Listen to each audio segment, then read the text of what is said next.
Hello guys, ngayon magpipito tayo ng isda guys na may kasamang chili, spring onion, oyster sauce at saka white pepper. So ngayon, ito na guys ang ating isda. Pinipito ko muna. Hindi ko hawak yung ating tripod ngayon. So hawak ko lang sa kamay. Ayan. Ay, ayan. Ayan guys.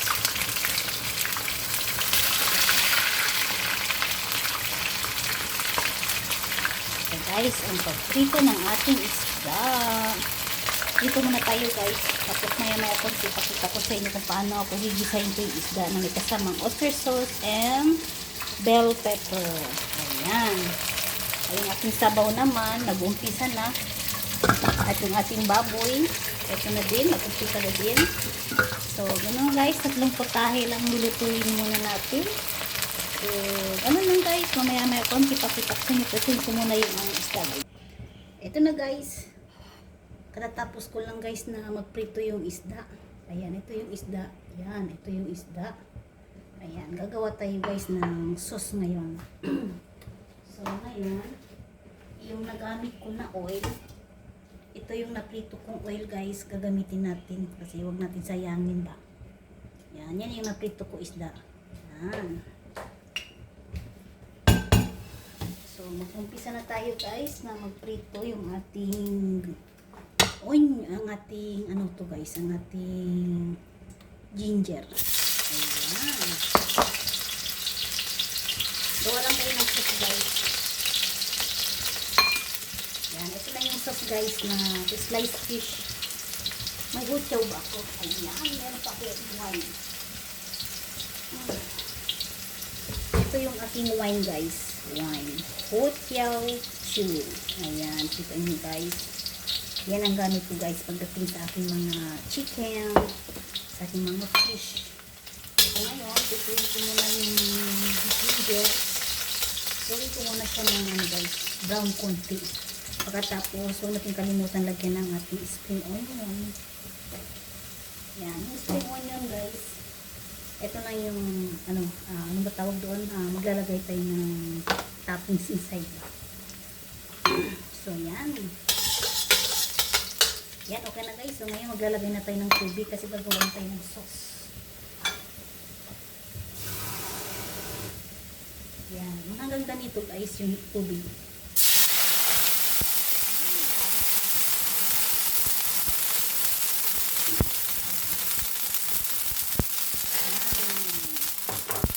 Tapos, lagyan na natin ng wine.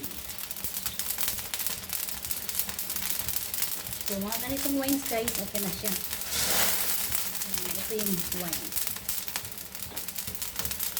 Habang kumukulo siya guys, tuloy-tuloy lang, lagyan natin ng ating spring onion. Ang ating white pepper. At yung ating oyster sauce. Ito, ang ating oyster sauce. Nasa inyo na yan kung anong gusto yung amount. Basta kung ano yung isda. Ano yung amount ng isda niyo, yun lang din ang gagawin nyo sa sauce. Yung balance lang ito. Ang mamaya konti guys, malalagay tayo ng ano guys. Yan. So ganito lang guys. Siyempre huwag natin pagmutan lagyan ng ating ingredient na asin. Asin. At may konting asukal. Ito yung ating konting asukal. Kailangan balanse lang siya guys. Yan. Hindi matamis, hindi maalat. Yan.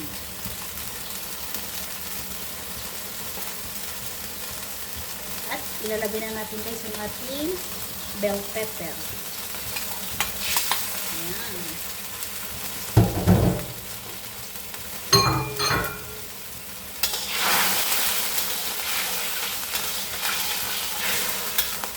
So, ito guys, nakita nyo na guys. At syempre, lalagay na natin yung ating isda. Ito natin isda. Naprito ko na yan guys.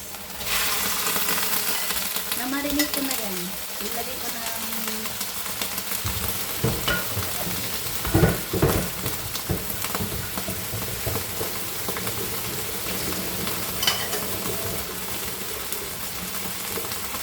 ating isda guys na marinate ko ng ano guys, cornstarch, asin at saka white pepper.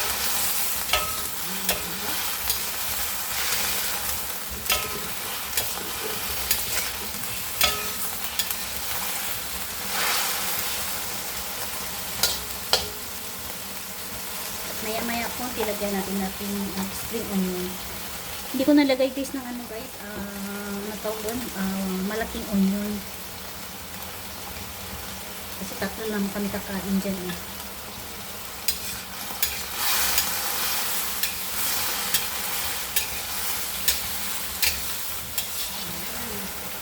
Hindi na natin lagyan ng kunting cornstarch para maging sticky at alam sauce.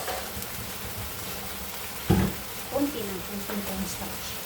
So, gawin lang natin sticky yung kanyang sauce.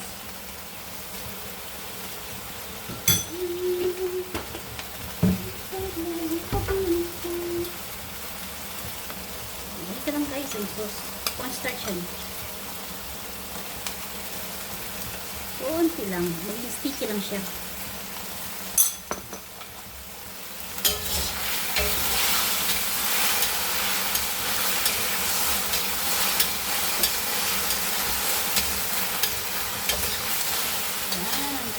Guys yung apoy at syempre huwag na di kalimutan lagyan ng ating spring onion. Ayan, ilalagay ko na lahat kasi masisira na kasi siya. So, diba?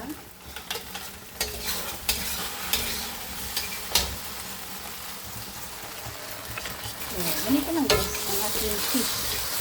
Sliced fish na may kasama bell pepper, spring onion at saka natawag lang oyster sauce. So, dito guys. So, ganito lang guys ang pagluluto ng ating sliced fish.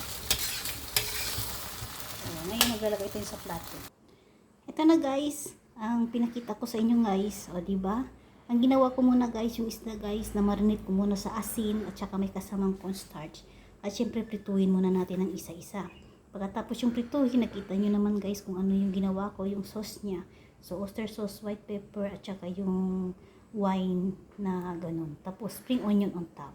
So, ganito lang guys. Maraming salamat sa suporta. So, ganun lang guys. Shout out sa aking mga team Darling, Team Senyora, at syempre sa aking mga team Toto 24, Team 7 Blessing, at syempre ang aking iniibig na si Mr. Michael Inalisan. Shout out. Thank you guys and bye-bye.